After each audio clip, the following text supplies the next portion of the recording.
Hey guys, how are you?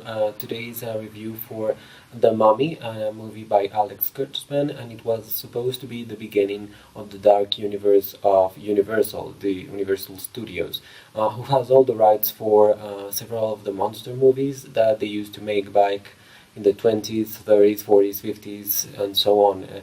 One of the properties that they own is The Mummy, and they have like Dracula, they have the creature from the Black Lagoon, they have Frankenstein, Bride of Frankenstein, and apparently others that I don't really know about. This movie stars Tom Cruise. The movie tells the story of Tom Cruise, whose character is named Nick Morton, and he's a grave robber basically. He has a friend played by Jake Johnson, and they go around. They work for the government of the United States, but they take advantage of that in order to steal things from graves and important places, important archaeological places. So they just this girl happens to show up, played by Annabelle Wallis. I have to note it to see it because she's no one, to be honest, and I don't mean to be mean with that.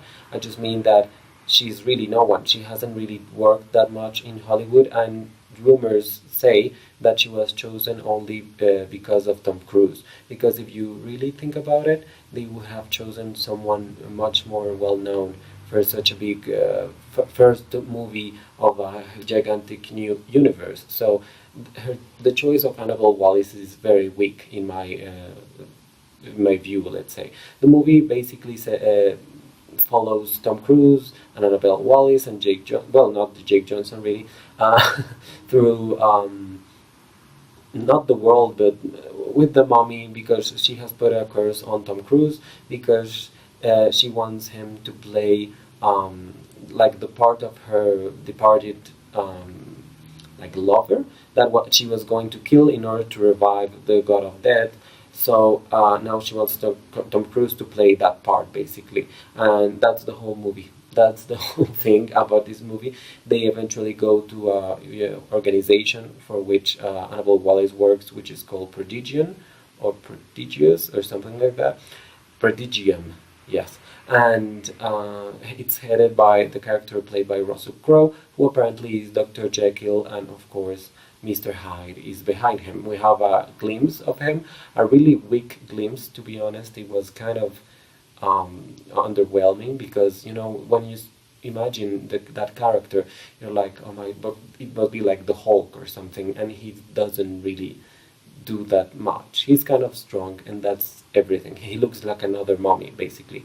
So yeah, I just wanted to say that this movie was really annoying for many things. First, the portrayal of women, it's exceedingly weak and kind of offensive sometimes because it's 2017. You cannot have a female companion that's just there for you to save over and over again, and then just for her to be grateful to you, and her world is all about you, about Tom Cruise in this case. And that's what happens. I mean, he saves Annabelle Wallis like, I don't know, 5 times, 6 times. She doesn't save him once. She's very useless. I mean, the only moment that she knows a little bit more than the other characters is when they are in the tomb, and she's kind of talking about ancient Egypt and all those things.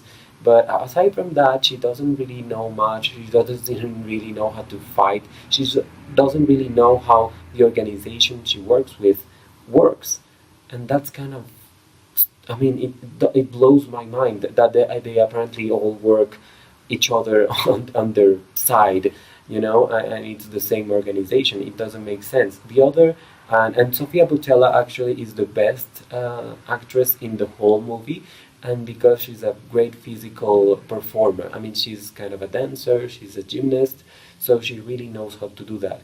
So the movement of the mummy and everything is really good. Her delivery of lines, of course, she's from Algeria, so her English is kind of broken. It's kind of my English, but she does it very good, and she's good enough in this movie. I mean, there's nothing really that I can criticize about her. It's only the way the character was written that it's kind of weak. I mean, it's kind of sad that they didn't take advantage of her a little bit more. I think that was kind of disappointing because she is the freaking mommy. I mean, she is a big deal. She's the biggest thing in the movie, so she should have had a better role. The other thing that bothers me a lot about the performances is the Tom Cruise performance. It's the stupidest thing. Just because the let's say genre of the film, you would say it's sci-fi horror. There's nothing horrific here that scares you. The only thing that scared me was the gigantic spiders in one moment, and aside from that, nothing really scares you. The dead people, we have Game of Thrones for that. I mean, we have The Walking Dead for that. It doesn't scare anyone anymore, and not especially the way they do it. I mean, it's really weak. And the CGI is not really that good in some parts. They use a lot of dark scenarios, if you will. So it's really obvious they want to hide CGI flaws and visual effects flaws. Um, the genre here is really shifted because they have a lot of comedic scenes between Tom Cruise and Jake Johnson mostly, and it's really annoying. I mean, Tom Cruise being comedic, it's not good. I mean, I'm not saying he hasn't done great movies. He did great movies in the 90s, maybe, mainly, and he's a great actor. He knows how to do his things, and it's great that he does his own stunts, but he's not a good comedic performer at all. And to be fair, besides maybe Mission Impossible, I don't think Tom Cruise should be deleting movies anymore because he's not interesting. He's fixed on a way to do movies that was good maybe 20 years ago, but it's not good today. What I mean is that he keeps like casting the same type of women in his movies, like they don't do much and they're just there for him to save basically, and everything is surrounding him.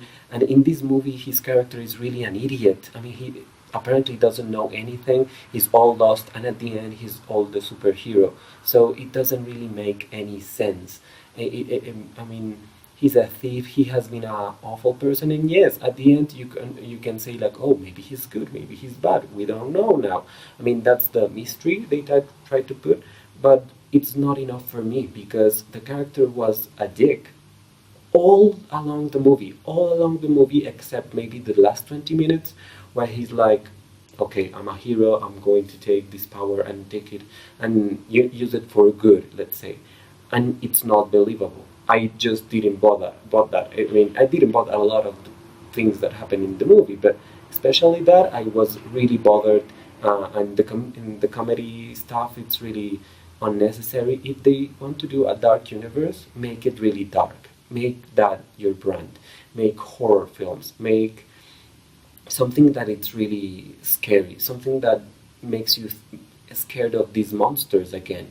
We're not afraid of mummies anymore. We're not afraid of vampires anymore. We're not afraid of Frankenstein anymore. So make these characters scary again. That's the purpose of all of this franchise, mainly. I mean, again, the visual effects were fine, not really spectacular. Only the part of the plane was really great. To be honest, I just remembered watching this movie. I don't know if you remember the Mummy movies that Brendan Fraser and Rachel Weisz did a while ago. I think it was in the late 90s, early 2000s, and I watched the first movie. I watched both movies actually in theaters, in the cinema. And I thought the scene in the second Mummy where there's a storm of a sandstorm coming and it has the face just like in this movie.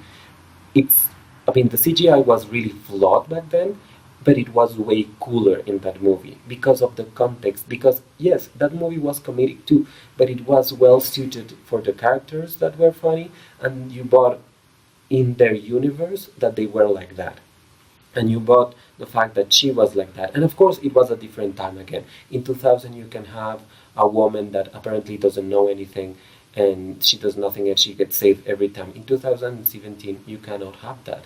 It's not believable. It's kind of insulting. And I'm not saying you should plague every single movie with feminists. I'm not saying that. I'm just saying give more meaty roles to women and make them equally as important as men in these movies, because that's how real life works. I mean, it's not really anybody's imagination or anything. It's just the facts. So I think that should be done here. I loved Rachel Weisz back in those movies, and I thought, oh my god, this actress, if she really keeps on it, she's going to win an Oscar someday. And she did after that, which was really amazing. I was so happy when she went for The Constant Gardener, which is an amazing movie that you should check out.